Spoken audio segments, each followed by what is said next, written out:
And then you're unmuted.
Okay, you know what? It's recording now.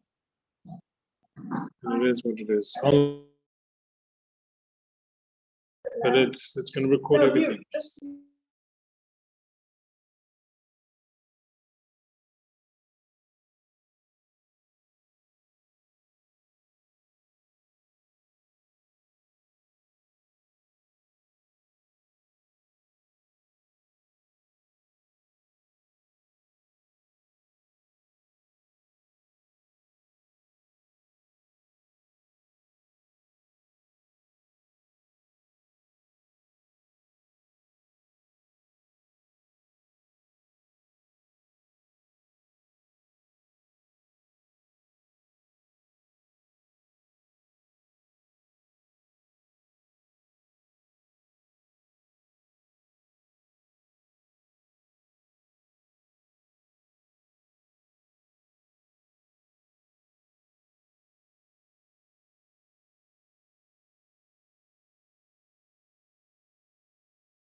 Hi,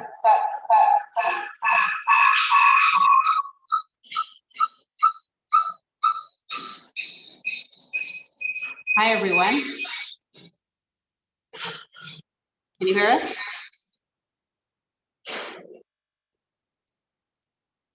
think so. We're going to start in 1 minute.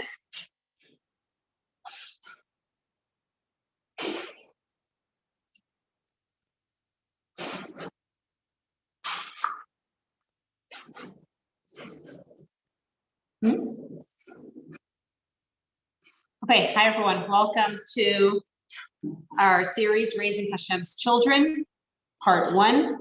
I want to welcome you on behalf of the Miriam's Motherhood Center. Thank you for hosting us. Thank you for everyone for being here.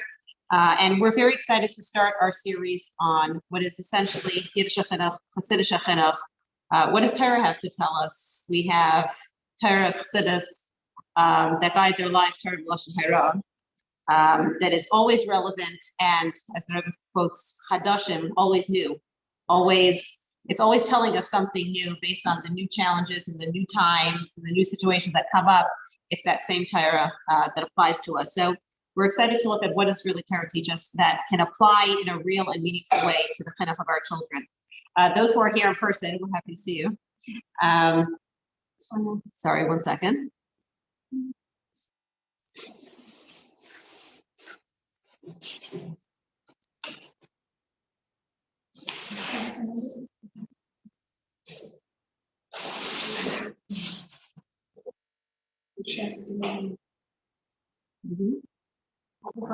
Yeah, okay, sorry.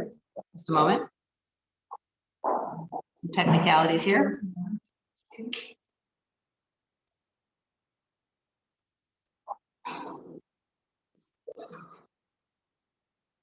We have all our technicalities up and running. We are in person and everyone who's joining us.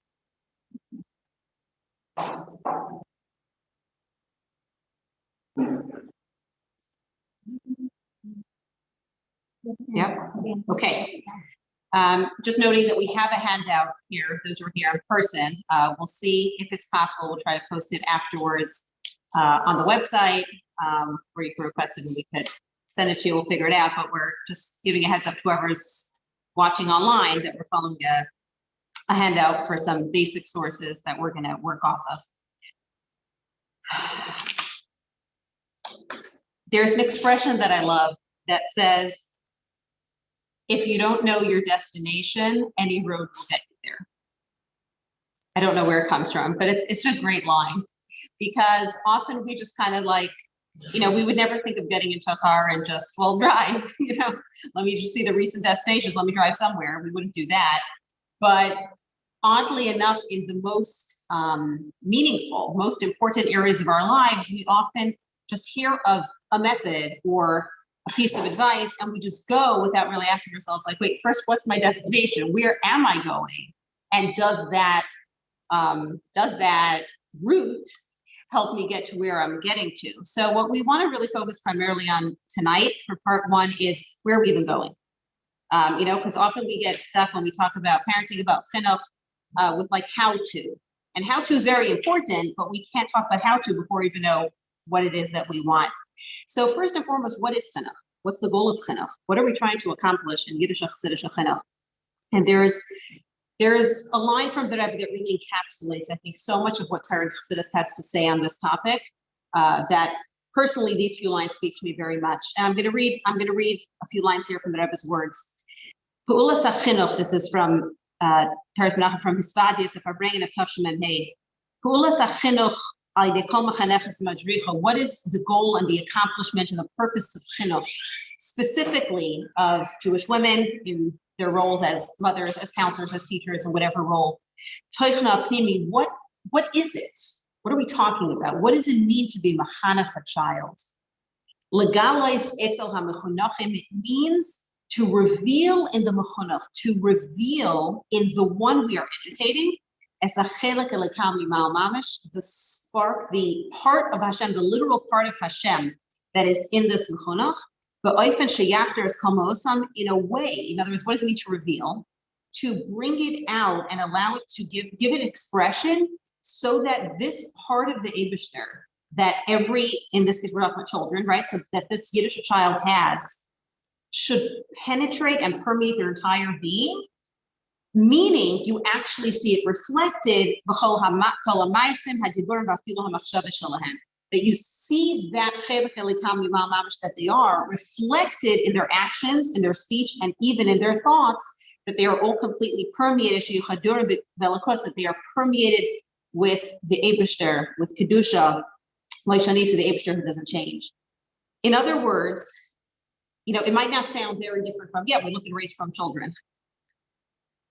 But there's a very big difference. It's not, chinuch is not simply, chinuch technically means training, right? And of course, we want to ensure that by the time our children are bar mitzvah, they have been accustomed to learning Torah and doing mitzvahs. But chinuch really is much more than that. Chinuch is a process through which we transform the way a child views himself or herself. And it's not that we're adding or changing something, but we're revealing the truth. Because there's a big discrepancy between who we essentially are and who we naturally are. Our essence is who we really are, but our essence doesn't come naturally. Naturally, a human being is born, I always like to think of it as like the clenched fist, right? The baby's born like this, and that just expresses everything about who we are naturally, right? Me! It's all about me, and that's natural. It's not our essence, but it is our nature, and we revert to that. Scientifically, they'll talk about different parts of the brain and how we revert to that. But that's what's happening, right? That's the default state that every human being falls back on at every moment without conscious thought. Is that natural state of self-centeredness, of nefesh habahamis. And we're looking to teach a child in chinuch, not just in words, but really to make it alive and real to them, to bring out the truth in a way that it resonates. That's not who you really are. That's naturally how you feel like behaving, like a self-centered human being. But who are you really? Your essence is that you are a part of Hashem. And the implication of that, the difference between if I am a neshama or I am a human being who happens to have a Torah mitzvah I have to keep, is huge. There's a huge gulf between them, because if I'm a human being who is naturally self-centered and entitled to this and needs that, and life is about the physical, then you're coming and basically imposing on me all day. Right? You're constantly telling me things I need to do that I really don't want to do. I don't want to share. I don't want to listen. I don't want to learn. On and on and on. Right? You're just basically bossing me around and taking away my autonomy, my self-expression, my everything. Right? That's, yes, technically, you could just go about teaching a child, well, you must do this and you must do that and you must do the other. But especially in today's generation, we run into a lot of conflict. We really run into a brick wall trying to be mechanic that way, because we're not telling the child the truth. Right? And they're resisting that. It's a geula generation. They're geula children, and it doesn't feel right. If I'm a selfish human being and you're constantly telling me to do what I don't want to do, you know what? I'm not interested. And it reminds me of an expression. I believe I'm quoting this correctly. The Frierdiker Rebbe told this to a chassid. When he came to America, he said, the American Jews are a fascinating breed. You can't tell them to do anything, but you can educate them. You can teach them to do everything. Especially American children, especially the children of the Western world of our generation, or anyone in today's generation, which is really who's been affected by that Western mindset. No one's interested in being told, squash yourself. I'm telling you to do something else. So then we get into power struggles. I don't want to wear my socks tights, whatever. I don't want to be serious. I don't want to make a bracha. I don't want to something. I'm like, well, you have to, right? And we're arguing with them, and they're going like, but I want, and we're saying, but you have to, and I'm telling you to. And technically, we're telling them what Torah has to say, but we're really not doing the essence of chinuch. And more in today's generation doesn't get us very far. So what is real chinuch? That was always real chinuch. really, but today that's our only option is to do it authentically, like we know about Chassidus, that it's like, maybe they manage somewhat before without Chassidus. These days there isn't an option, is to really tell the child the truth. This is your self-expression. This is your truth.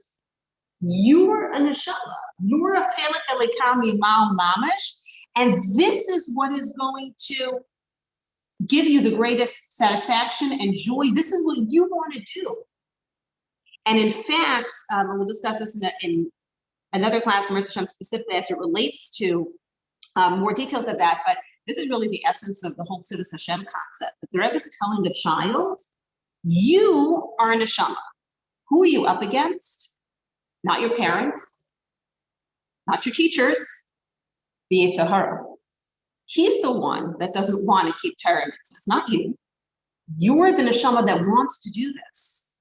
And it's not a trick, because if we're playing a game with a child, that's manipulation, and kids have antennas that are like super sensitive, they get it exactly. We really have to believe it.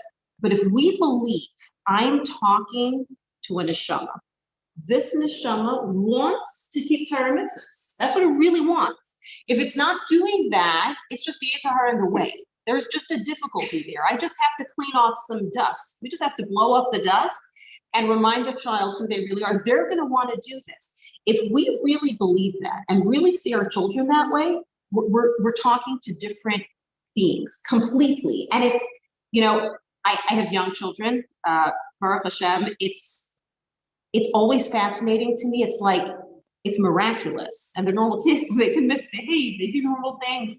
But it's always incredible to literally see how that happens. Like to witness that a regular child, if you just approach them from, this is what Torah says, this is what Hashem wants from you, and I believe you want to do that, right? That's what we're believing. If they're more receptive to the MS than we are, they don't have the challenges we have. They don't have the difficulties making Hashem real in their lives. Sometimes we think it's too much. It sounds too off. It resonates with their ethics because it's true. So that's the first thing, is to recognize that what does chinuch mean? Chinuch means more than just telling a child what to do and training them to do it in some external manner, prizes, whatever. Yeah, sometimes we utilize that, but that's not really chinuch. Chinuch means leading our children to grow up with a self-perception that, how do I identify? The world's very busy with identity. Everything's become an identity. What is my identity? My identity is, hello, hi, my name is, who am I? I am a child of the Abishar. I'm a part of Hashem himself. I was put here in this world to spread Yiddishkeit, to spread Hashem's message to the world. Like, that's who I am. And a child who sees themselves that way, like, that is the ultimate success in chinuch. Second important introductory point. There's a story that I love about Rabbi Lou Sonnenschein, Rabbi Lou, a wonderful Mechanech in England.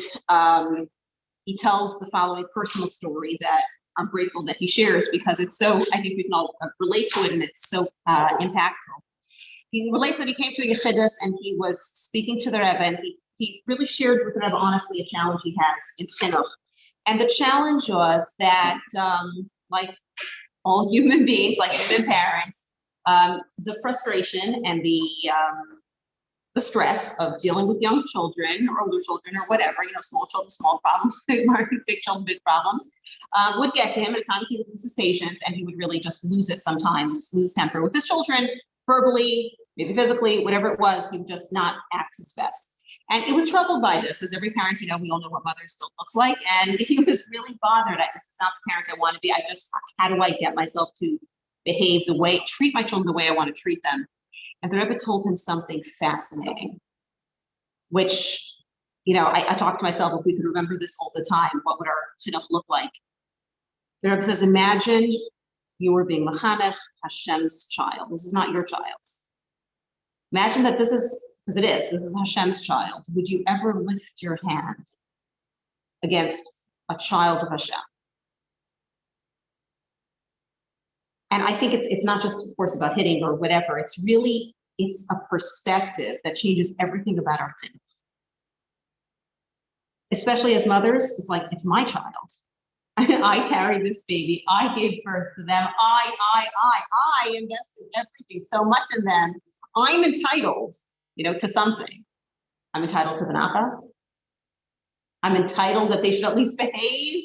I'm entitled to some gratitude, whatever the case might be. And I'm entitled to my vision for this child. Like, I'm entitled to raise them the way it feels right to me.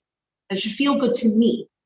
And this is perhaps the biggest challenge we have in chinuch, is that we, like any other human being, have our own nefesh habahamis. We are also naturally self-centered, not essentially, but naturally, and that can get in the way. And probably all of our parenting challenges boil down to that. It's like, wait, it's personal. I'm sure everyone's noticed it's easier to be a teacher of other children. You could do everything right. You could have everything figured out. We definitely all knew how to be behind of our parents' children. Right? Like we were going to be the best parents. We had it all figured out. We still have it all figured out, except somehow there's like a disconnect when it comes to our own children. Why? Because there's an ego involved. Suddenly it's like, wait, it's my child. You're misbehaving. Excuse me. Like that's I'm not okay with that. So we have our needs and our expectations and our perceptions and our agendas. And usually the child senses that and it gets in the way. And therefore, this is the second, really powerful starting point in chinuch, is this message that they're not really our children. And that's what we call this class, Raising Hashem's Children. I want to read that in the Rebbe's words for a few moments. This is a Farbrengen from Tafshin Mem Gimel. In other words, the Rebbe says, Shloisha Shutim Ba'adam, says that there are three partners in the creation of a person, other the Imai B'Hakadosh Baruch Hu, his father, his mother, and of course Hashem. There would not be a child without all three. And how is the division of responsibilities? There are three partners in any business endeavor, in any situation. If you want to be a functional organization, you divide the responsibilities. What do we each do? So the division of responsibilities is that the Nyanim Ruchniim Shalayelet, the Ruchnius, the spiritual responsibilities on behalf of the child, his chinuch, teaching him to be a yid, as we defined it before, revealing their neshama and helping them identify and live as such. Our tachas aprayusim shel avimai, that is the responsibility of the parents. We get the ruchnius job, meaning Hashem has given us pikaden yakar b'yoser, the greatest and most precious. What's pikaden? The Abishar has like entrusted us with like a precious object, like when you take out a loan, right, and you like collateral, right? Thank you. The greatest collateral, there's just been entrusted to us this treasure that doesn't belong to us. We're holding it on behalf of Hashem. That's the treasure we have. We have a part of Hashem himself that he has given to us to hold on to protect, and do what? With the hope, Hashem's hope, that the parents will fulfill their role to ensure that the child's neshama shines as brightly as possible and completely, to the point, as we said before, that you see it reflected in their behavior, that it's not just a perception in their minds or their hearts, but if it's really true that we've revealed it, you see that they talk like that, they act like that, they think like that. So that's the parent's responsibility. It's Hashem's child. He says, I'm giving him to you for a lifetime, most actively until they get married. And of course, the younger they are, more active and the more involved the parents need to be. But I'm giving it for a period of time to protect, cultivate, and direct this neshama to ensure that it meets its potential, to ensure that it really comes out and flowers and blossoms and expresses itself. That's the parent's role. And but Hashem's a partner. So what's his part? To sustain the child, to ensure that the child has food and all their needs, with the child's health, etc. Those are tachas achrayusai shel HaKadosh Baruch Hu. Those are the responsibility of Hashem. Reminder to make sure that you read, please. כאשר ההורים ממלא משכלתם ושותפות באופן חתם, על ידי חינוך בדרך תורה מצוות, in the partnership, their role in the partnership properly. The Mechanic child.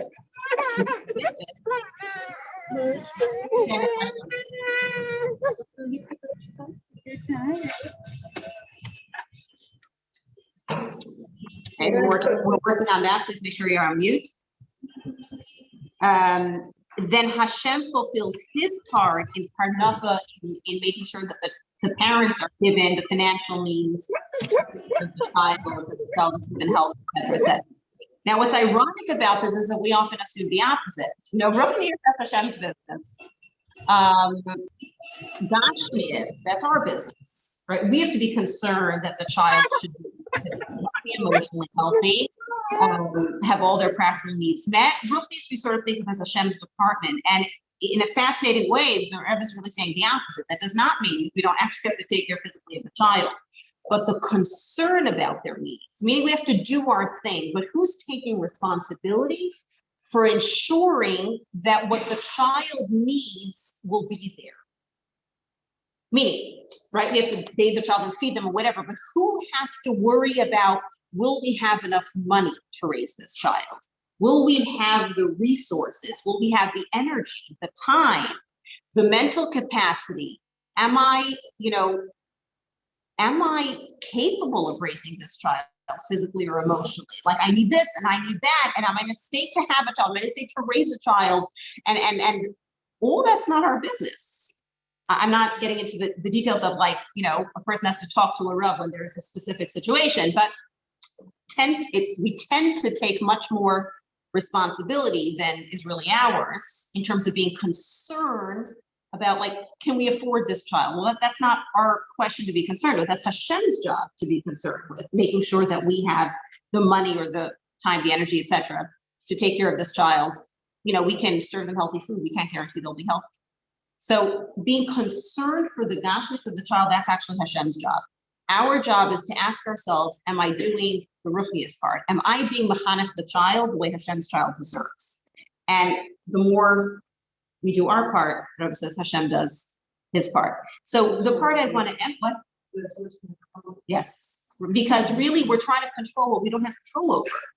Like, we're so busy controlling, but we don't have control. We can't control the outcome, but we can control. We can't control the outcome of our no, but we can control our no, right? We control what we actually are doing. We can control the way we think about the child, relate to the child, what we teach the child, and then the outcome of the nachas, and of course the gashmis part of it. That's Hashem's business, exactly. So the key part I want to really emphasize here is the idea that imagine if we could always remember, this is Hashem's child. It's not my child. I don't get to decide what should happen with them. Hashem has decided what should be. I just have to say, how can I meet that need, right? It's like being a babysitter, and we don't like to think of it that way because, like, our ego goes, excuse me, it's my child. But we're really Hashem's really privileged and honored babysitters. And our babysitter is not entitled to come and say, I think it's time to toilet train your child now. Like, very glad, I will decide that. I'll let you know when I need your help. Right? We don't appreciate them deciding what our child should eat or should not eat. We give the instructions, please follow them respectfully. The same thing really is here. They're not our children. They're Hashem's children. And in terms of the way we relate to them, the way we discipline, the way anything, right? Our standards for the children, how different could things be if we remember this is Hashem's child? Hashem, what do you want for the child? What do you want from me in raising this child? And we take the ego out of it. And the child senses the ego is not there. Why do I have to do this? Not because I said so, because Hashem said so. And you and I remember when one of my children, I can't remember the context, said something about, I can't wait to be an adult because adults get to do whatever they want. And I said, I'm really sorry to break the news to you. Adults get to do very little of what they want, a lot less than what children can do. You get to spend most of your life doing what you want to do. Adults actually have to do what is needed of them. And it's usually meeting other people's needs. So it was very funny. Exactly. Unless you're nursing a child and have to be off, like, who's having foods or things like that. But yeah, exactly. So, the important message that I felt, necessary to share with the child is, like, none of us really get to do whatever we want. We're all here serving Hashem, and a parent has to do what Hashem wants from them, and a child has to do what Hashem wants from them. So it's not, you're not serving the parent, and the parent's not serving the child. We're both serving the Eibishter. And it sounds like semantics and it sounds lofty, but it matters in little things. Like, for example, a 3-year-old or 4-year-old is sitting there, doesn't want to say a bracha, or doesn't want to put on their tzitzis, or doesn't want to put on their tzniustic clothes, or whatever the case might be. So when it's personal and it's you have to do it because I need you to do it, and I said so, and you're my child, and this is the way, the child senses there is a power struggle, and by definition, the way development works is the child wants to become independent, assert their independent identity, and we're going to run to issues. Thank you. Right, exactly. Thank you. Precisely. That's a great point. Thank you. What do you thank you? You do the mitzvah for me, right? And so often we fall into the trap. It's so natural to do that, of like personalizing as if like do me a favor. Like, no, it's not doing a favor at all. And if we could get our feelings out of the way, including often fear, because I find that it's so natural these days to parent and fear. There's a sense of like, okay, my 4-year-old doesn't want to say a bracha, and we're already like imagining Rahman al-Islam, they're doing, going who knows where, and we all get where that fear comes from, but like we've got to put that aside and be a little rational here and like, quit the fear, quit the ego. What are people going to say? My child, whatever, all to the side and like, just hold on. What does Hashem want from the child right now? Right now, Hashem wants the child to do the mitzvah. What does Hashem want from me? To be mechanech the child. Mechanech means I have to help the child see themselves correctly and therefore do the proper action. That's not necessarily called forcing, or necessarily not called forcing. Forcing doesn't usually equal chinuch. So I might step back and with the ego out of the way say, okay, you're Hashem's child. So, all right, talk to them about what Hashem wants from them. You're a Yiddish child, right? This is a mitzvah. I see the Yetzer Hara is trying to get you to not listen to Hashem, but I'm sure you're such a strong soldier. It's Hashem who's going to do what Hashem wants. Whatever language we're going to use, and we'll elaborate more on that in Yerushalayim. But the moment it's not about us, it's strictly, this is between you and Hashem. And my chinuch of you is between me and Hashem. I'm obligated to Hashem to do the right thing by you, and you're obligated to Hashem to keep the mitzvahs. It takes the whole ego issue out of it, which makes it actually so much simpler. So that applies to getting them to do the mitzvahs. It applies to our discipline and the choices that we make for them, right? When our ego and what are people going to say and how do I feel and it's not fair and you're being unappreciative, right? And all of that, it's like, why do our children have to help? Not just like, I worked so hard for you and do you know how much I've done for you? Can't you just, no child really is interested in being pulled into that guilt trip. But if it's like, Tyra says there's a mitzvah of kibbutz aim. And it's a mitzvah to help your parents for Shabbos, and it's a mitzvah to do such and such. And we all do Shabbos jobs because we all prepare for Shabbos. Like that's what a Yid does. And we're looking to just teach them how a Yid behaves. How does Hashem want you to behave? It's actually chinuch that's going on, as opposed to a personal power struggle, which we might win in the short term, but doesn't get us very far. And on that note, on the note of setting our chinuch agenda by your Hashem's child, not you're mine and I own you and I get to tell you what to do and you own me or whatever. The Rebbe says something fascinating. We all know the story of Kimchas, which we could discuss in many angles and many directions, about recognizing, of course, the story of Kimchas is that she had 7 children who became 7 sons who turned into Kohanim as he grew up, and the Chachamim were like really astonished and fascinated at this unique situation where one woman had 7 sons who all reached a place and a rank that they deserved to be Kohanim Gadol, that it was appropriate to be Kohanim Gadol. That was rare. How do you raise such incredible children one after another? So they came and asked her, what do you do? She did not say, I don't have a clue. She didn't say that. She knew exactly what she did because she had done it with intention. And of course, what you say she did, she says, the walls of my house never saw my hair. And, I don't want to divert into that because it's its own huge discussion, but just because it's important, briefly, what that shows us is that a critical piece, maybe the most important piece in the chinuch of our children, has nothing to do with what we tell them or what we do with them, but what we do with ourselves, right? Simply our own standards, working on our own Yiddishkeit, whether our children see it or don't see it, whether they know it or don't know it, or we think they know it or we think they don't know it. actually has the greatest impact on the Yerushalayim and ultimately is going to express itself as that. And that's a really important part of it. In fact, the Rebbe says, chinuch starts with chinuch of ourselves.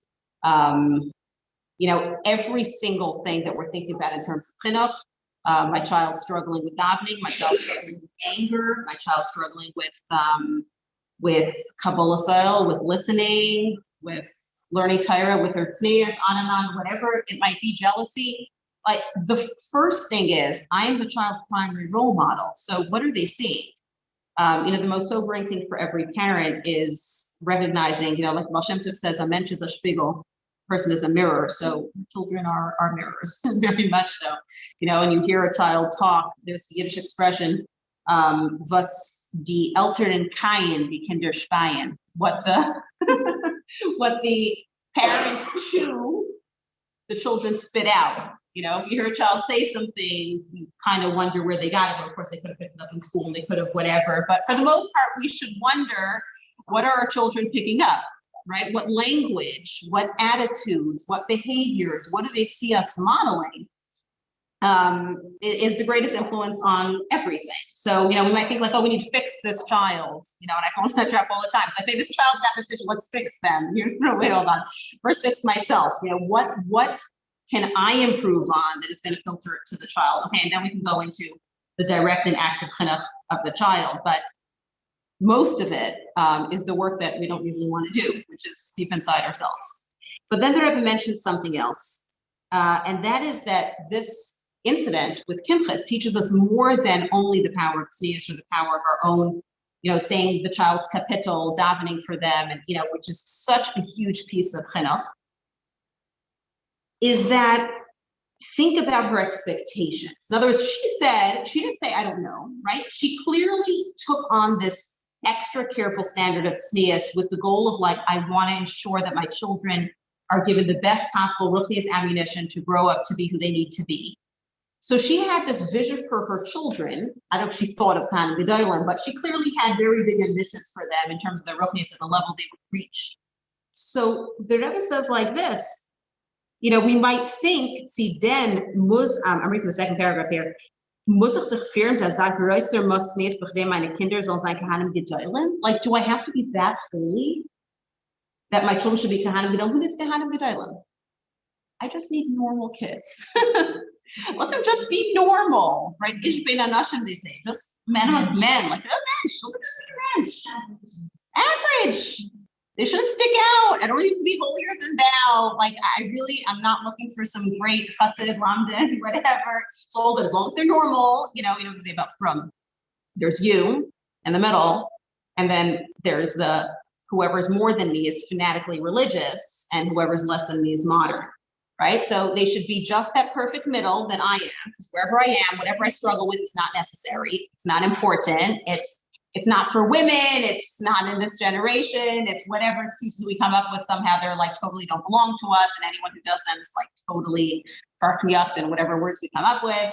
And of course, the people who do less, I can feel very good about myself because I'm already feeling like a total lousy human being, so I can at least gloat that I'm better than whoever, because they're such and such whatever titles we're going to give them, and I'm the perfect balance of from, and then of course my children should also be the perfect balance of from. They should never be any more than me, because that will make me feel bad. But my child's gonna be the one that comes to me and says, I don't eat this that you serve at your table. Forget it, no way, or whatever the case is. Please don't be any holier than I am, but definitely don't be any less, because somehow magically, of course that doesn't work out, because there's no such thing as a child being exactly the same as their parents. Usually they're less. So, right, but we kind of have this just be normal, right?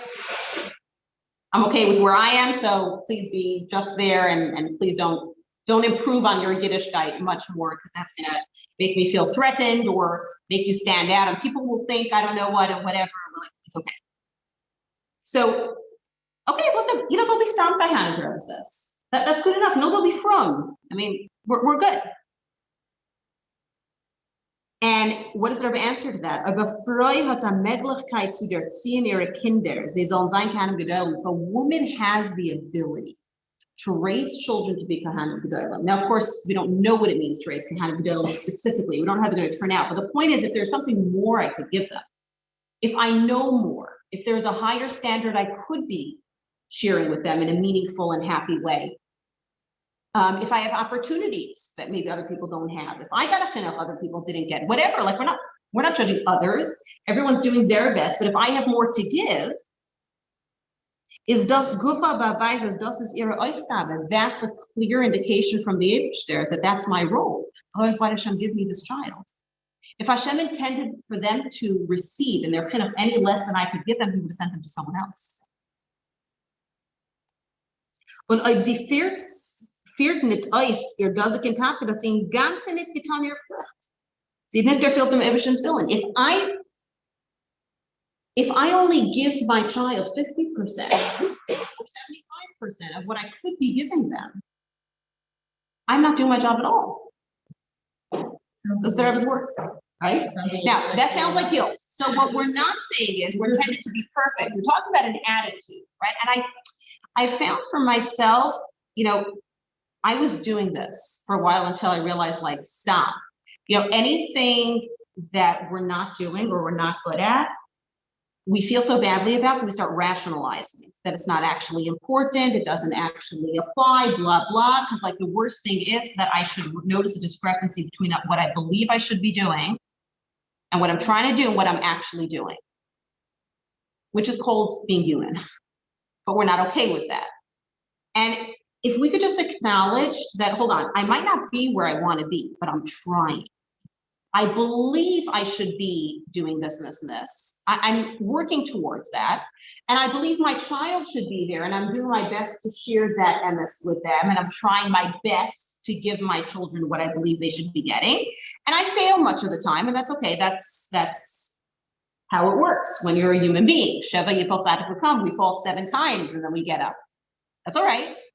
But when we give up on the goal because it's too hard to meet that, so like it's not a goal anymore, and it's not even important, that's a problem, right? At least our children should know I aspire to that. I admire it. I respect those who are there more. I try sometimes. I wish I was doing it. We're all working on it together, but we believe this is MS. We believe we should be getting there. I'm not going to lie to you and say it's not a thing. No, it's Yiddishkeit and it's our goal, and we're not perfect. So we all make mistakes. And Tati Mami are also growing. So we're not talking about I'm giving my child the perfect chinuch, but rather about what it means to set the bar lower. To basically let my child know, no, the bar is here. Oh, your school said this should, no, we're good. And we really handicap our child. Like, let them, who knows where they can reach? Right? We all hope for our children to be better than us and the things that don't threaten us. In Yiddishkeit, let them be better than us. Like, I wish for my children that they don't have some of the struggles that I have, that some of the things that don't come as naturally to me should come naturally to them. Right? But how are they going to have that if I don't even communicate that it's attainable, that it's important, right? Just because out of fear of like, well, maybe they'll judge me or I don't have what to give or whatever, it might come across in anything. We're talking chassid, Yerushalayim, London, in standards of keeping halacha, in levels of chassidishkeit, in Torah learning, in what they should be doing with their time. I think like, oh, I'm not a shliach, so why should I glorify the concept of shlichus? Or I'm not in this, so why should I? Like we can still give our children goals. It's something to aspire to do this. We all try our best to get as close as we can to this ideal. And I hope for you, and I wish for you that you should get as close as possible as you can to that ideal. There's no place we're looking to reach. It's just a destination we're going towards, as long as we're heading in that direction. But often we just limit our children by going, no, don't do this. We don't do this. That's far beyond, that's extreme. That's whatever. And we kind of like just put a damper on like, whatever your teacher says. Leave it right there. We're not talking about being perfect parents. We're talking about reaching for the stars for our children, the ruchnius, about really believing who said, the Rebbe told a shliach in Australia who made an event for Taras Mishpacha, and what's worse than no one showing up to your event? One person coming to your event. So that wonderful one person came to his event and he felt like an absolute idiot. And he came to the Rebbe with that totally disheartened, feeling a failure, and the Rebbe said, Moshe Rabbeinu had only one mother. Now, how do we know what this child is capable of? How do we know what neshama we've been given? We don't have a clue what the child is, what their potential is, what they could reach. And we don't want to limit them. It's Hashem's child. It's like, I've been given a prince. I've been given a shining neshama, child of the Eibusher, to be their very honored babysitter. And I'm going to limit them by like, I'm so imperfect, so, you shouldn't be any better than I am. Right? How can we do that? If it's Hashem's child, then we want to reach for, believe they can anything. Believe they can be a bandy of the Tanya. Yes. And maybe they will, maybe they won't, maybe they'll be that way sometimes, right? But it's a matter of having a vision for the child that matches Hashem's vision for them, matches the real possibilities, and is not limited by your own cynicism, by your own failures. I fail, so there's no way you can possibly succeed. Why not?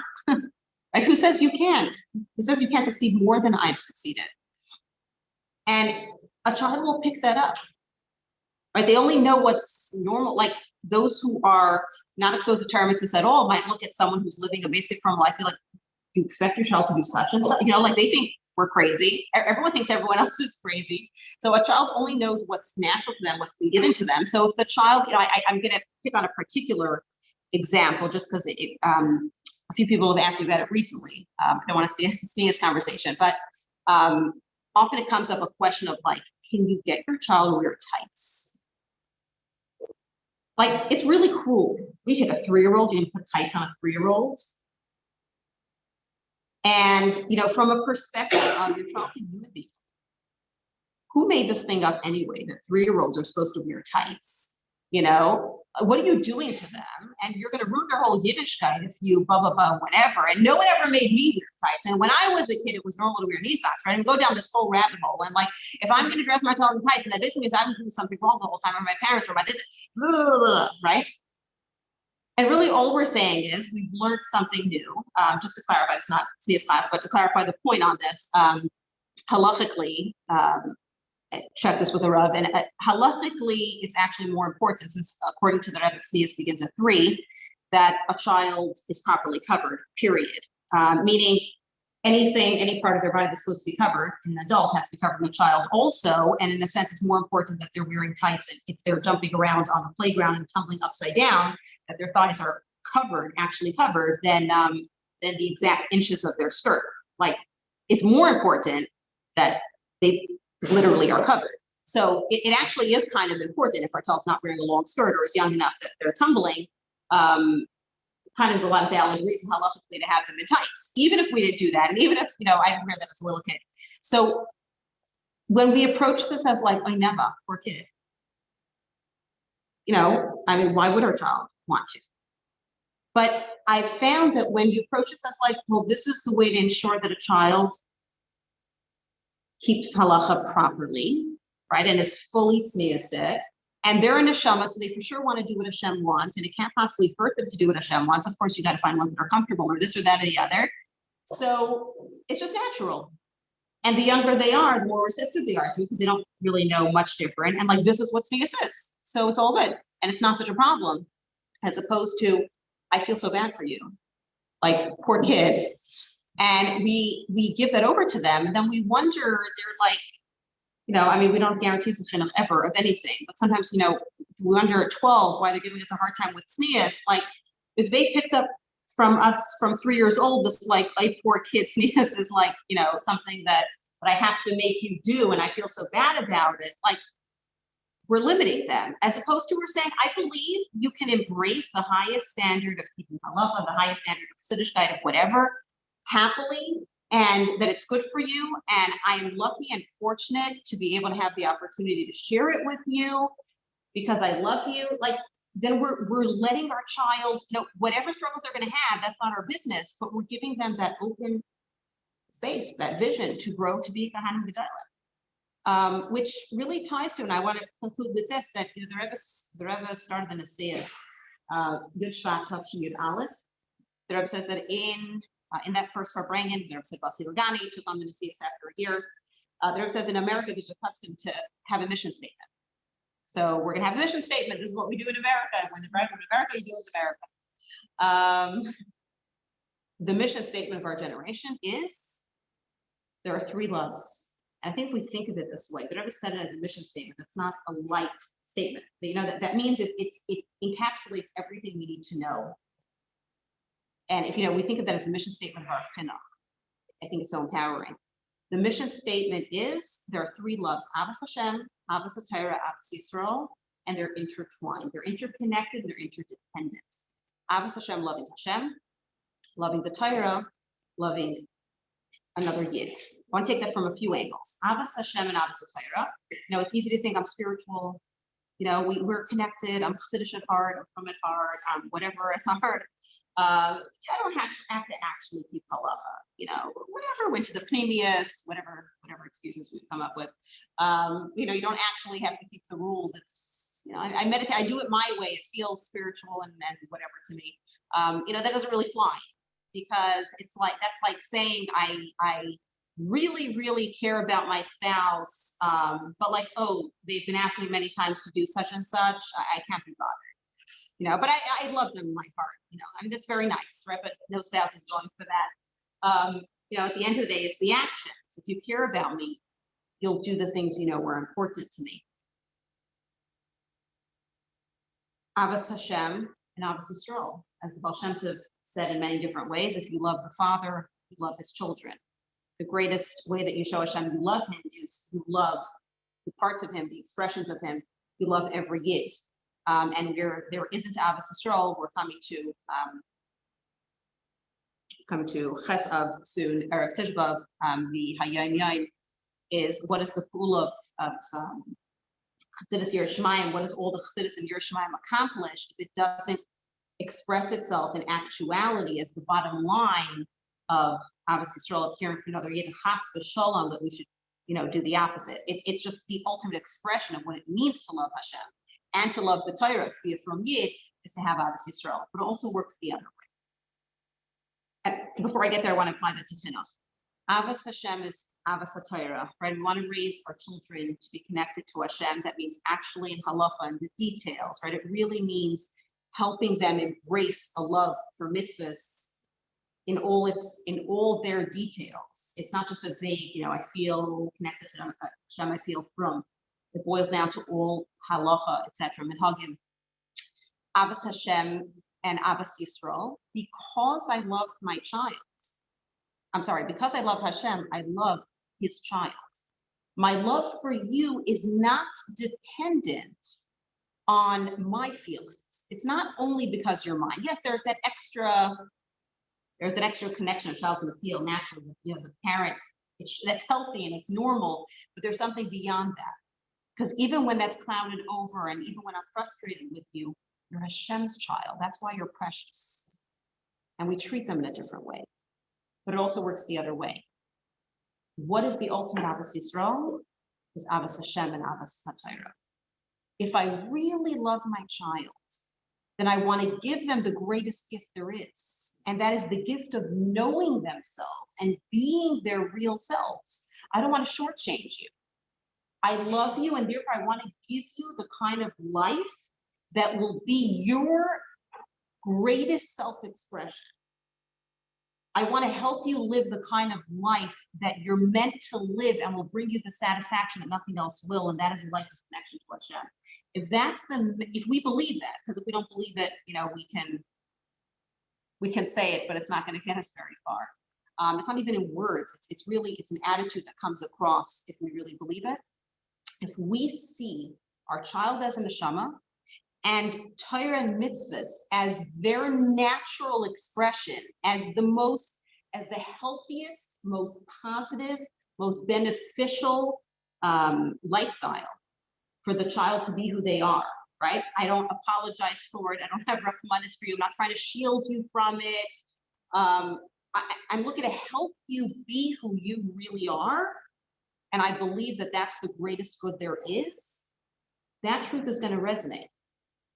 And the child is going to embrace that. If I really love you, then because of my love for you, I'm sharing with you the emes. I'm sharing with you, this is who you are, and this is what Hashem wants from you. And you know, just conclude with this,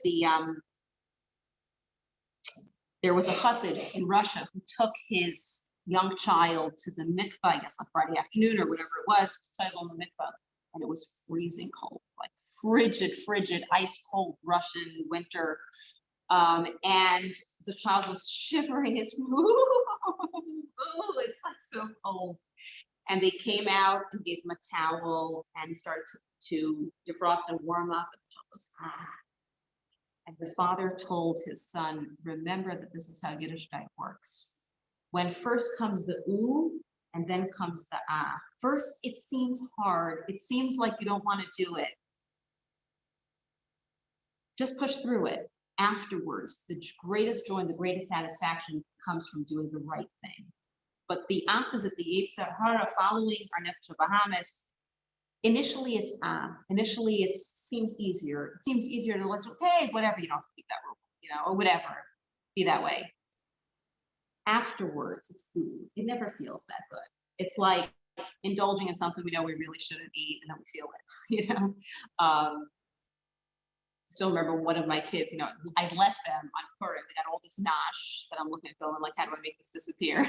And I said, okay, whatever, we'll deal with the rest later. But for today, Purim, I allow you to have up to 3 of your treats. Like not more than that. The most you can take from your treats today is 3. And the child ate the 3 treats and came to me at the end of the day with like, Mom, why'd you let me have 3 treats? I'm so nauseous. Thank you.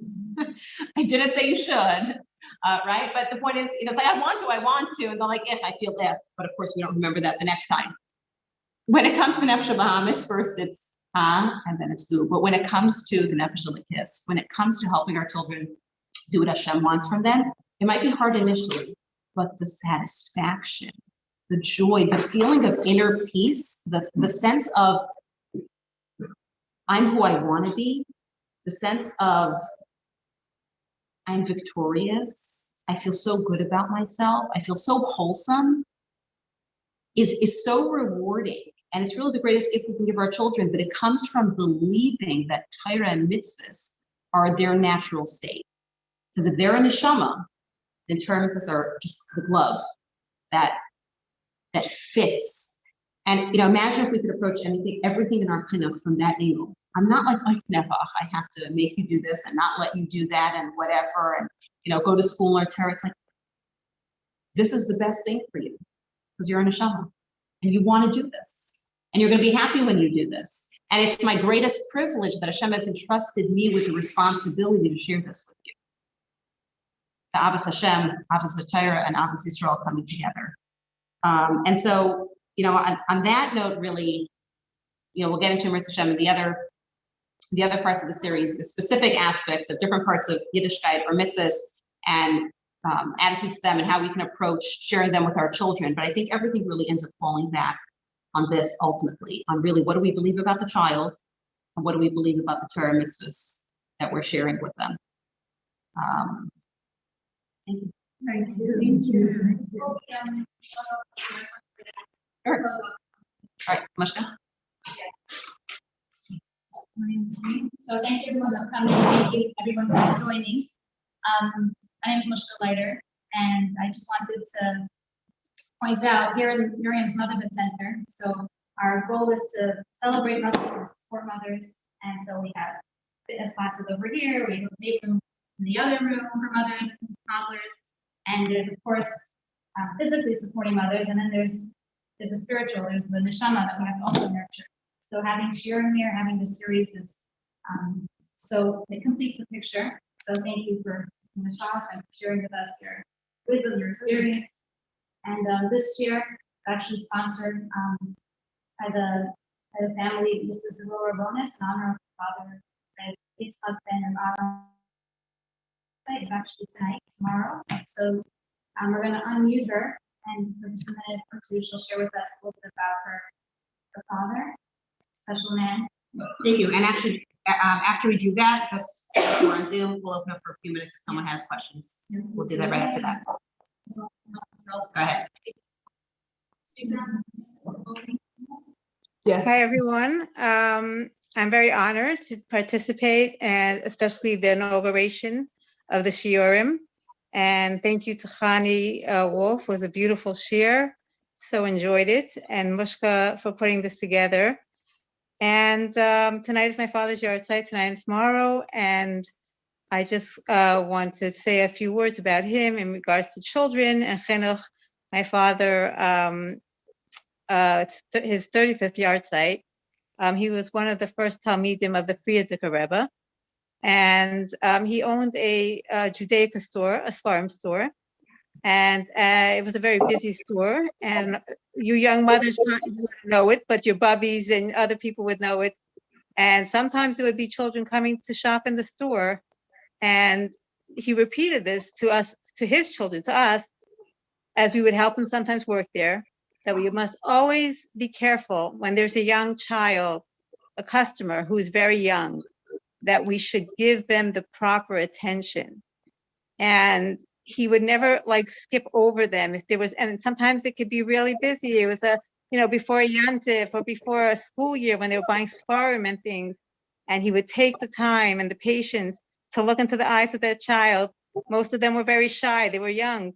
And he would, really make them feel important and positive. And he would give them that extra, chizuk to feel good about themselves and to know that they're important.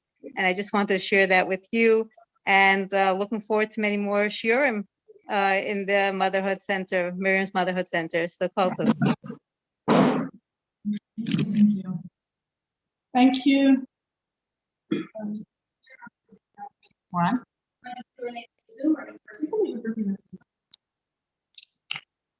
Okay, one moment. You're on. Yeah, Ron? Okay. Thank you so much. Thank you, Bert, for sharing that. And your brothers and Shama should have an aliyah. We're going to open for a short time for questions, discussion. Should just be one way. If you're on Zoom and you have something you want to say, You have a question on Zoom. we have a question on Zoom. You can put that. We'll try to catch you if you're on Zoom. So first, we had one comment here. I heard a speaker once say that when she says Ramadan in the morning, she translates it as thanking Hashem for giving her the Shema is like her children. That's beautiful. For entrusting them to believe in her. That is so beautiful. I'm going to repeat that for whoever didn't hear that on Zoom. Do you know who that was? We had here a participant who remembers the speaker sharing that when she says Madani, that she translates that for herself as thank you not only for giving me my neshama, but the neshamas of my children to take care of. That's beautiful. Thank you for sharing. I'm wondering how you balance all of this with multiple children. How do we balance that with multiple children? Perspectives, first of all, are not divisible. So, that a child's neshama, so we have many neshamas. The practicality of how we find the time to deal with them or whatever, is a separate discussion. Riz Hashem will get to some of that, and some of it there isn't a logical answer other than we try our best in Hashem. Like it says here, we have to do our part, and Hashem does his part. But really, the biggest thing is the mindset, right? So if I have 2 children, if I have 10 children, or whatever, if I have a classroom full of 30 children, if they're all neshamas, then I'm just going to approach everything differently. That has nothing to do with how much time I'm going to have to deal with every one of them, but in the interactions I have with them, it's going to be different. I think primarily that's the point. Was there something here that we missed? Yeah. Okay, we're following the questions on the Zoom. What kind of things to fix ourselves in what area of Hasidishkeit? Was that question? Yeah. Was it? What kind of things to fix ourselves in what area? That's a tough question. That's what we have Mashpias for. Because I think, we said I mentioned the Spiegel. The amazing thing about children, there's a joke they say that before I had children, I used to give the 10 commandments of parenting, and then when I had my first child, it became 10 suggestions for parenting. When I had my third child, I stopped speaking. So I guess I haven't absorbed that enough because I'm speaking, but it's the things I'm talking to myself, we're working on. It's really, I've noticed that the more we have children, it's not meant to make us feel like, oh, I don't know anything. The point is, it really though highlights our chesronos and what we need to work on, and Hashem sends exactly the children we need for our tikkun, if you've noticed. Just like Hashem says, exactly the spouse we need for our tikkun, and magically, although there are only, so far as they discovered, like 5 love languages, somehow we never align. It's never the same 2 or whatever. So when it comes to children, those kids who trigger our buttons, the worst. And often it's because they're like the opposite personality, or they have either they have the chesaron that we totally can't understand. People are like, I don't even get it. Like, this doesn't work for me. I'm like, move with blinders. And like, I guess my kids aren't watching this. So I'm like, like to me, I don't choose to teach little children because patience is not one of my strongest points. Like, let's talk to adults. And then like, I'll have those children who, just float and are a little bit in like a dreamland and like are slower. And like, I'm like, Hashem is forcing me to work on exactly what I never wanted to deal with. Like, no, you have to figure this out, how to just do that pace. And, Hashem just does that for all of us. So when we realize that, it's not like, oh no, I don't know what I'm doing. No, Hashem is really sending us a message. This is something you wouldn't have chosen to work on. You need to work on it. So we all know what those things are. And if we don't, we have mashpia, or we look at our children and see where we're getting frustrated. And it's very individual. There's no one thing. It's really what our child is struggling with. We need to look inward first and say, how can I, whether it is accept them, or how can I work on that issue? If they're struggling with davening, what does my davening look like? If they're struggling with language, how am I talking? Anger, emotional regulation, whatever, usually it's really just repair awareness. Something else next? Sure. It said over here, how you were saying that the concern about your Chanie is the ruchnius is for us.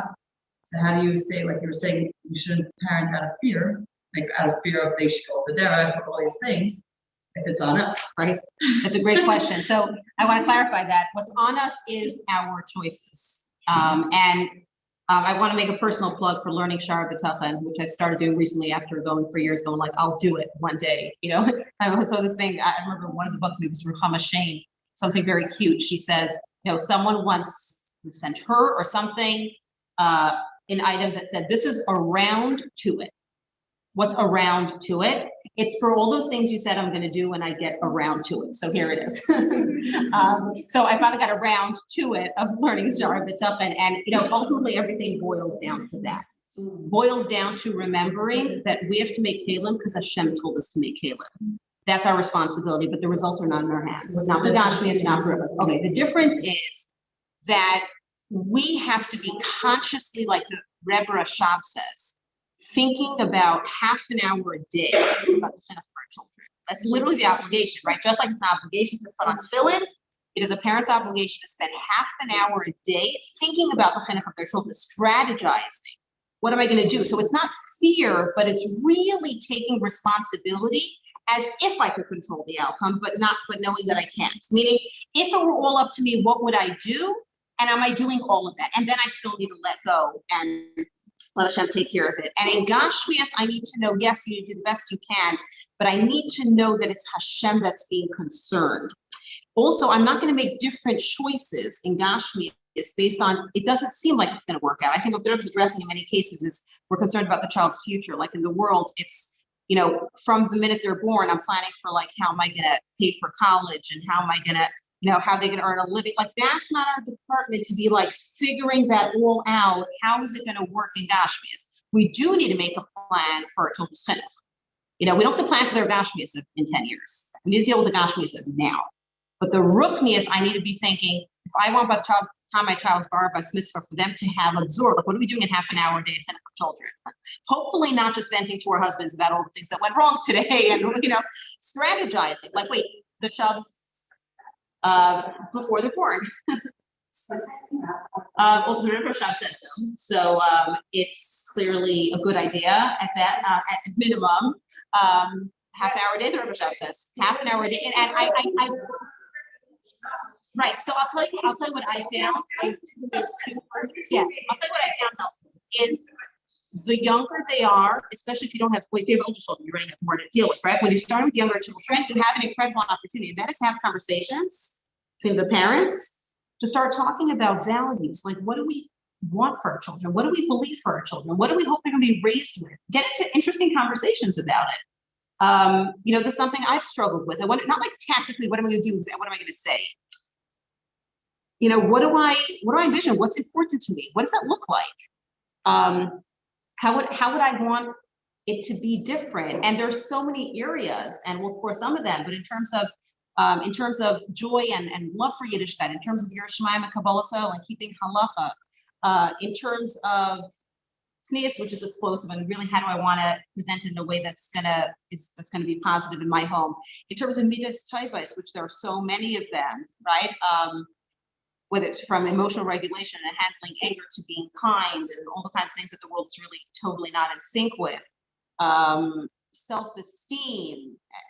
Well, there's so many different things that we really want to think about that are like, before we deal with an issue and put on a band-aid of like, oh no, my child's presenting with this or that behavior, we could really just start building our shittas on this, and not our shittas, really, but Torah's shittas. Like, now I'm actually curious, like, wait, what is a Torah perspective on self-esteem? So like, let's start learning. Let's start exploring. If I don't have a lot of tools for that, like that's the greatest time to really be picking up, you know, endorsement for, I want to promote the book, the Teachings of the Rebbe on Chinuch, I think it's called. It's a great collection. Such an easy way to really like just get a sense of the Rebbe's Chinuch views on various topics, like to build a Torah perspective on Chinuch so that it starts to naturally come out later. Teachings of the Rebbe on Chinuch. I think I said that accurately. Like White and Black book. Let's recommend it. You've seen it. Beautiful. I have like snippets of like nice. Beautiful. Thank you. Yeah, so it's really, it's not even thinking about my child and right now what they're struggling with, as much as thinking about the chinuch I want for the, or Hashem wants for the child. And then it kind of, so what we're thinking towards is like long-term strategizing and taking responsibility for their chinuch. By the time they're bar bas mitzvah, they should be davening on their own, and no one should be telling them to daven. No one should have to be in the room for them to daven. How am I going to get there? What's my strategy from the beginning to build a sense of davening between me and Hashem, and I want to do this and I should do this? How am I going to go about that? How am I going to plant the seeds? You know, there's so much long-term thinking, but in Gashmis, we don't sit there doing that. We deal with now, taking care of them. We don't sit there like planning their whole Gashmis life out. When does it like, we do teach them and tell them, guide them in that way, and then when does that pull back and then they're totally. That's a good question. I mean, I think the guy from Torah really is by bar bas mitzvah. The whole concept of bar bas mitzvah is there's right. We definitely don't. But that's a good question. Right. So chinuch in certain ways goes till 20. In certain cases says till 24. And then, of course, a parent always stays involved in supporting their adult children, but there's a very different kind of chinuch where you can't tell them what to do. You can more like encourage the positive. You can share meaningful feedback. But, you know, times that are given in Torah, you see up to the concept of 24, that there's a concept of active chinuch of the child. And even the chinuch that happens after bar bas mitzvah, the point is by the time they're bar bas mitzvah, their chinuch should have brought them to a point that they're at least on a halachic level self-sufficient, that they are prepared to keep Torah mitzvahs, even if there's so much more that they, you know, could be learning and need to be learning and whatever, but like the basics should be there in place for me. Yeah. What about feedback? How are you able to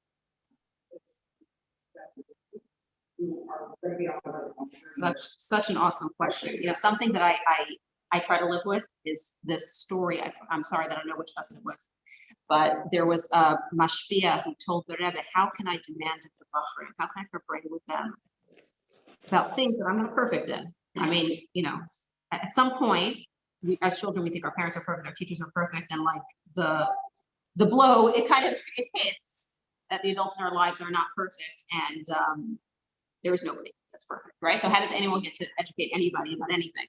So when the mashpia asked us, the Rebbe responded to something very powerful. As your Mund von sich kennt your Mund von anderen. If you demand of yourself, you can expect it and encourage it, and in a sense, demand it of others. In other words, I'm not telling my child, I'm perfect at this. How could you not be perfect at that? I'm saying, this is something I really believe in. It's really important to me. I really work on doing this. And I'm sharing with you that you're also supposed to be working on doing this. Now, obviously, to the extent.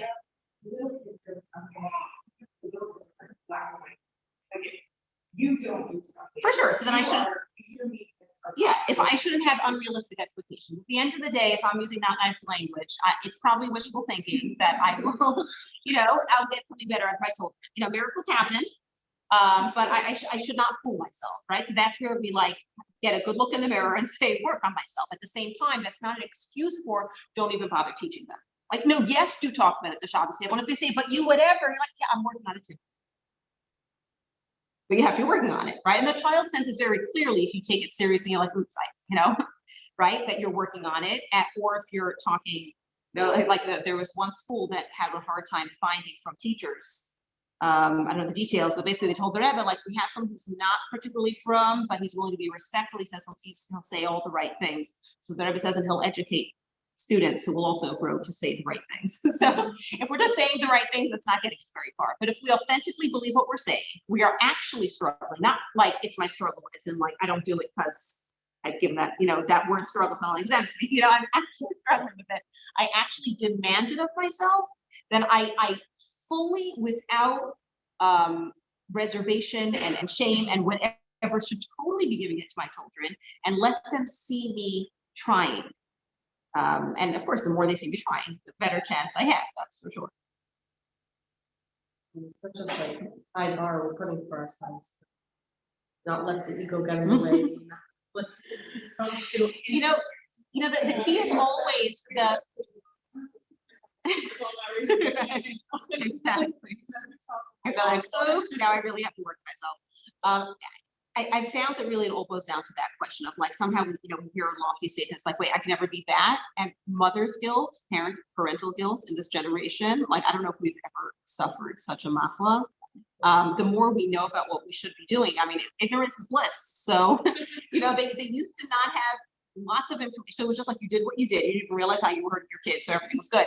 And it's crippling to know how much you could be doing or should be doing. So the key, I think, always is going back to the message of Tanya, to heat tzaddik. No shame, we say that. Our neshama promised Hashem when we were born, and I would add that actually here, the Rebbe says that to heat tzaddik, how do you make the child swear? What does it even know? The promise actually is extracted from the parents, the Rebbe says. The parents are made to promise, I will raise my child to be able to be a tzaddik. So we're on the guilt, right? So to eat tzaddik, wait, what? Right? And then the rest of Tanya, the Alter Rebbe is sitting there helping us figure out how we balance the goal of being a tzaddik with the reality of we're far from it. And the point really is that the two coexist, and we should never let one take away from the other. The fact that I'm very imperfect, and where most of us are Rosh Hashanah, should not mean that I ever give up the goal of being a tzaddik. Why? Because if I continue to strive to be a tzaddik, then some of the time I'll succeed at being a man. Meaning I still aspire to live like a tzaddik, not to reach a place where I'm now a tzaddik. I aspire every moment's a new moment. I can make a tzaddik choice right now. The fact that I didn't before, and I may not the next moment, does not mean in any way I don't have the ability to make a tzaddik choice right now. I could be a beinah in this particular moment by choosing Hashem over myself. I could do that.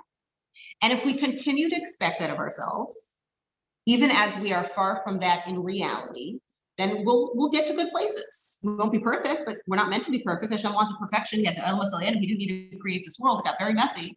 He knew that. That was his choice. And he decided it's worth it. So the goal is not me being perfect. The goal is me driving in the right direction, the direction of tzaddik. And as long as I'm going in that direction, I will do my best. And I will know that Hashem appreciates my efforts, and chazak l'tamula, that we're promised that our efforts will bear fruit with our children, with ourselves, whatever. And it's not about how good am I, how good am I not. It's just, am I going in the right direction? That's the goal of the tzaddik, to just know which way to go. I'm not looking to go here. I'm looking to go here. If I even got a little closer, that's great. How do you still love your kids when they're done? And is that part of your classes at some point? Here's a show. Next time. You Yeah, sure. mentioned, not a good question, but you mentioned about how it's not considered like the bashman, right? And you included in that the emotional part of it. So can you elaborate on that? What do you Yes. mean by that? Again, we have to do our kalim in Gashmias. So, yeah, but in the sense that ruchnius means our chinuch of the child. So anything that involves how we are mechanech the child, including the love we give the child, and we'll discuss love more next time, Ritz Hashem, and building their emotional health in whatever we can do, or their Gashmias health, is our responsibility. It's part of our chinuch. What's not our responsibility is the outcome of how the child will end up. I mean, like, our emotional ability. Right. So obviously there are exceptions in halacha when a woman is in, feels she's in a serious state that she can't handle having a child. And that's an individual situation to speak to a rav and figuring out, is that real? Is that imagined? Is there anything that could be done about it? That's complex. But putting that aside, the Rebbe's point really is that we waste so much emotional energy on evaluating, am I a good parent? Am I capable of being a good parent? Like I can't remember where I read this recently. Someone was quoting a therapist as describing, like, I see so many young mothers and I'm spend so much of my time and take so much of their money to convince all of them that they are actually good enough mothers. And we're killing ourselves with this, like, and do I have what it takes to give to my child? If I stopped doing that, I would have what it takes to give to my child, because what do they need more than anything else? Simply a calm, present mother. No, but we're destroying ourselves with like, I'm supposed to this, I'm supposed to that. Right? Like just forget all of it and be present, and that's it, and then you'll be good. So Maybe instead of like thinking about it for half hour a day, maybe I should just. Right. So I think that's a great point. I think what the Rebbe Rashab is saying is, don't spend a half hour a day or an hour a day thinking about yourself. That's often what we're doing. When we say think about chinuch, we're not thinking about chinuch, we're thinking about ourselves. We're thinking about how good am I? And says Rabbi Yochanan ben Zakkai. Yes, Rabbi Yochanan ben Zakkai. Was that him? Right? That he, last day of his life, I have no idea where they're taking me, to Gan Eden or the opposite. What, Rabbi Yochanan ben Zakkai, I don't have a clue. He never sat down and evaluated, am I good enough mother? Am I not good enough mother? How do I rank? Who's better than me? Should I be depressed? He never went there. He just said what's needed of me. So what the Rebbe Rashab is saying is, just sit down and say, what does the child need? What do they need to work on? What do I need to be teaching them? But stop thinking about ourselves. The problem starts when we start evaluating ourselves and our capacity. What do I have to give? What don't I have to give? What did my mother not give me? And therefore I can't give them. We kill ourselves like that, as opposed to if we just thought, okay, I'm Hashem's ambassador here. Hashem gave me his child. There are no mistakes. He knows that I am the best mother to raise this child. I have what it takes. I just have to find out what Hashem's instructions are. So I'm going to look into the Torah and find out, what does Torah say? What am I supposed to be giving this child? What am I supposed to be teaching this child? Hashem believes I can do that. So let me just find out. And from that place, I think a lot of the fear goes away. Like, okay, I might know Torah says that you should love your child. Okay, let me learn what that means. We'll explore that. Like, what does the child need? But not evaluating my capacities and whatever, which just send us literally off the rails. Do you think that they're going to take about that and develop that while we're also there? You're already here. And it's never We're here. And it's never too late. And sometimes, it's like saying I don't have time for practice. But like your child, let's say by the time you've gone on this journey of developing your relationship with sickness or your anger or whatever, it could take you a good few years, and your child suffered. That's true. And so therefore, if it's, what do I tell the girls in seminary? Like, don't end up there. Do it now. But it's okay for following. Right. But I'm saying that there's at every stage we tell ourselves what we need to know. And Torah says nishtakim for following. In fact, we know that how much do we know about Taras Mishpacha? Whole thing, get into that, about the effect it can have on a child.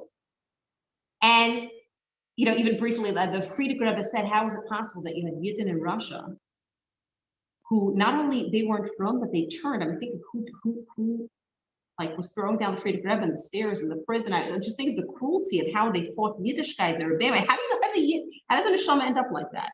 Says the Friedrich Rebbe. This is the Friedrich Rebbe's lashon. You have to understand. This is the result of not giving Taras Mishpacha properly. Okay, so frightening things. I mean, Taras Mishpacha affects our children. So we say, like, what? And if I messed up, chas v'shalom, if there was a mistake. So what do we know? The Rebbe pushes that shluchim should encourage women who are past childbearing years, past menopause. They should go to mikvah once, and that can have a retroactive and positive effect on their children's neshamas. There's no such thing as it's too late. There's always better. It's always easier to do things right in the first place. But my child could be 5, 10, an adult, and I can always go back and improve things. We could have a child could be lacking attachment thing, and yes, we could rebuild it. There are certain things that like you could really love it. Like you really could. Yes, but the result is not up to us. So we might have done the wrong thing. Yeah. Yes. Right? So like, let's say you really struggle with GS and you're trying to encourage your child to recognize it, love it, and you really don't love it. And you're so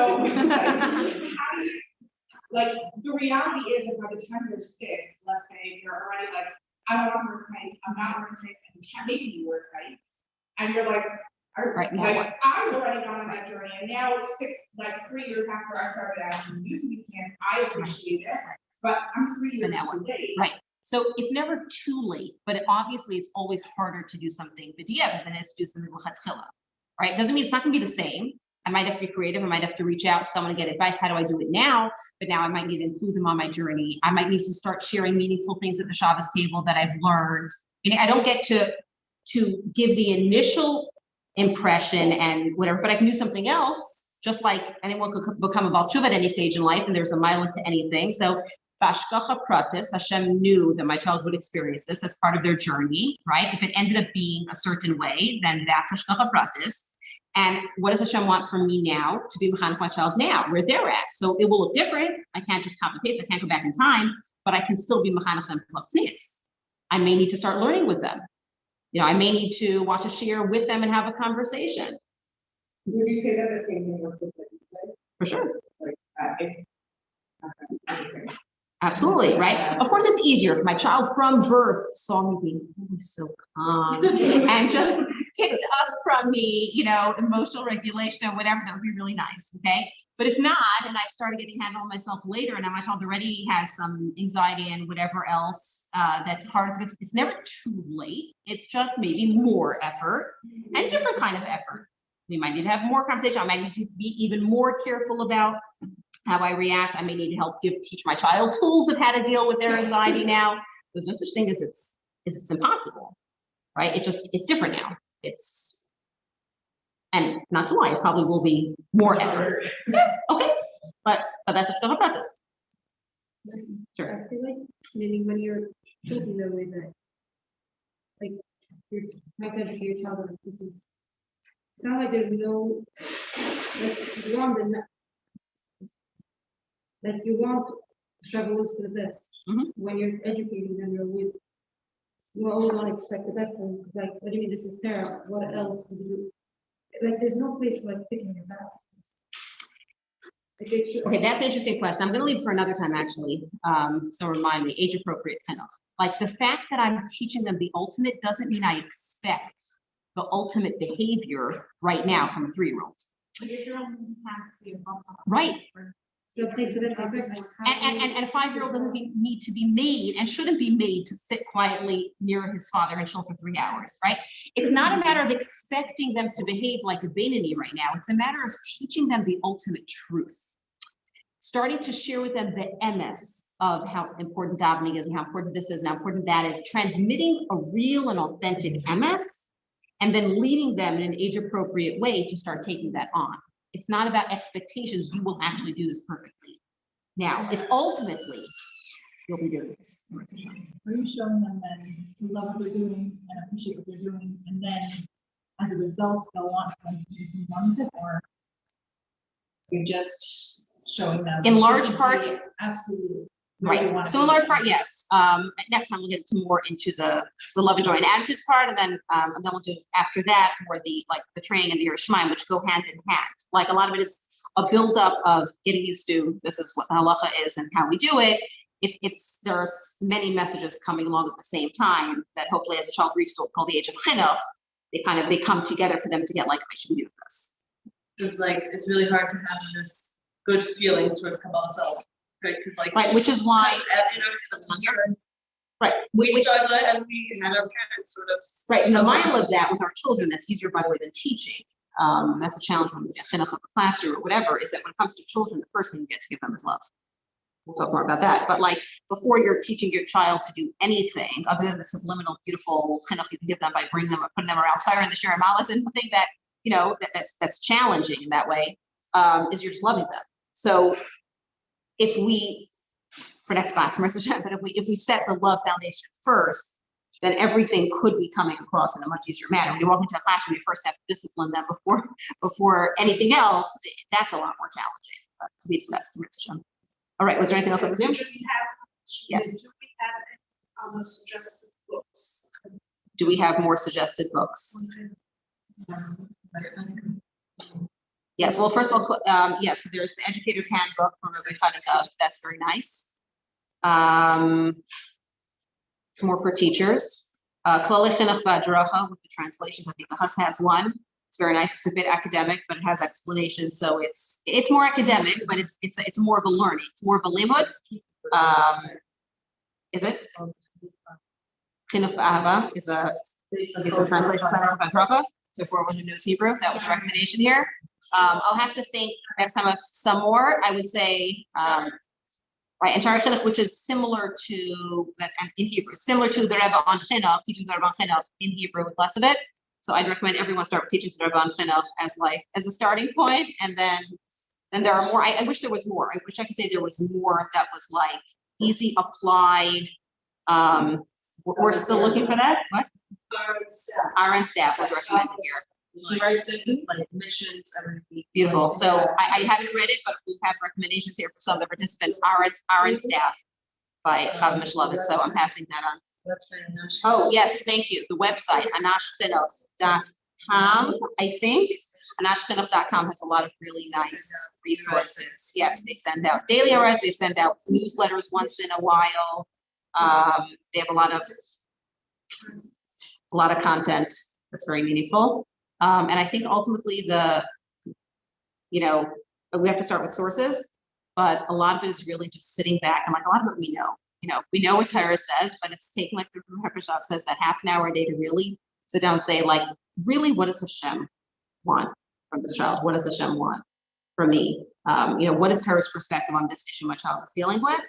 And it's not necessarily a chinuch book. It's often it's simply, if my child's struggling with davening, I should probably just learn more about davening, right? So it's not often a chinuch thing per se. It's really when we think about leadership values we're looking to transmit, we discover for ourselves what we need chizuk in, and it's always boils down to being mechanech myself. How do I strengthen myself with this topic, gain more inspiration about it, and then hopefully I can find the ICS. I would add one more thing, and that is Laman Yishma'u, or the weekly Farbrengen.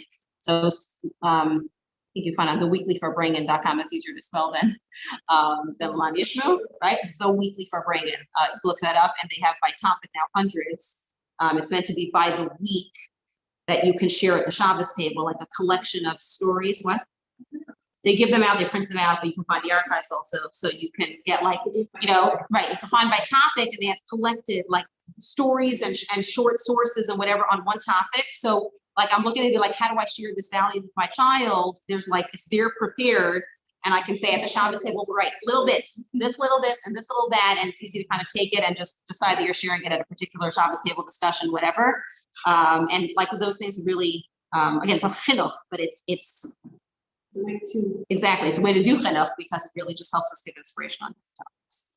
I know the Rebbe said over here that the fact that we're in it means we could, but I feel we're expected to work, do shlichos, do how are we supposed to we hold the fort down on all fronts. Teaching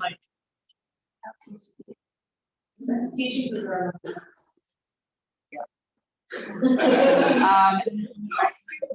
Yeah, I probably leave that for another time also, because it's a whole huge topic, with that, like the role of women and balancing it. But I want to share something meaningful to me that there was one time that I was feeling really overwhelmed. Obviously, you need to, everyone needs to have a much to be checking where they should be prioritizing, where they should be balancing, where they might be doing too much, and what does it mean to make sure that my priorities are in order. Maybe I shouldn't be doing all the things that I'm doing because of my children, but sometimes we don't have a choice. Sometimes something really is needed, et cetera, et cetera. So when we find ourselves overwhelmed and we know we're doing what we're supposed to be doing, but it still seems stressful. So, I just want to share a personal story that there was a time that I wrote to the Rebbe about this, that I just felt like, well, how do you do everything? And how are my kids not going to lose out if I'm doing this or that? Like I'm trying to listen to my mashpia, I'm trying to do what I think I'm supposed to do, but it just doesn't feel possible. This is just an answer to me and the way I felt, but maybe it will inspire someone. So I actually wrote to the Rebbe and I put a letter to the Kaddish, and right there, the first words at the top of the page were Kvias Bizman, Kvias Benefesh. Have a set, which means, like when it says about Torah learning, a person should make a Kvias in Torah, set time in Torah. It should be a Kvias Bizman. It should be a set time and time, like every Wednesday, 8:30 I come to the class. And at the same time, Kvias Benefesh, something that's set in my, it's not just technically this is the time I do it, a designated time, but there's also like my soul, my feelings, emotionally, I'm fully present there. And what it really just said loudly to me was, you may be busy with lots of things, you may be paid something, you may have stuff to do, but when you're there with your children, first of all, have Kriyas Guzman, have those times that are sacred, that you're there for your children and the needs of your children, that like this, right, this I'll be there for, or whatever. And when you're there, I think our biggest challenge is not even how much we're able to be with our children. I'm not in any way advocating spending any less time than we're able to, right? But I'm talking about to the guilt factor of when we feel like we don't have as much time as we want to. Kvias benefesh. Are we really present, or are we with our phone and and all of that, thinking about all the things that we have to do? And ultimately, Ein HaKadosh Baruch Hu Baruch Tonei B'Yis, so sometimes this come with expectations of human beings that are more than they can handle. So am I making the right choices? I need to talk to my mashpia to find out what I should be doing in my life at any particular time. But once I've been told what I should be doing, and I feel overwhelmed, then I need to believe that maybe what I think is necessary isn't as necessary. Like maybe Hashem can give hatzlacha bizman, that the time that I am present, they can get what they need, but I have to be fully present in the time that I'm present, instead of worrying about when I'm not present. Or, like instead of worrying about what I can't give, am I fully giving what I'm able to give? And we need to trust the Eibishter that, like, it's, again, we have to do our best, but that it's not all, a science that adds up.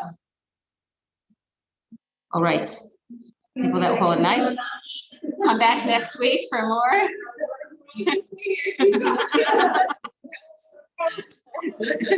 There's no end to this. We could probably go on a 36-week series, but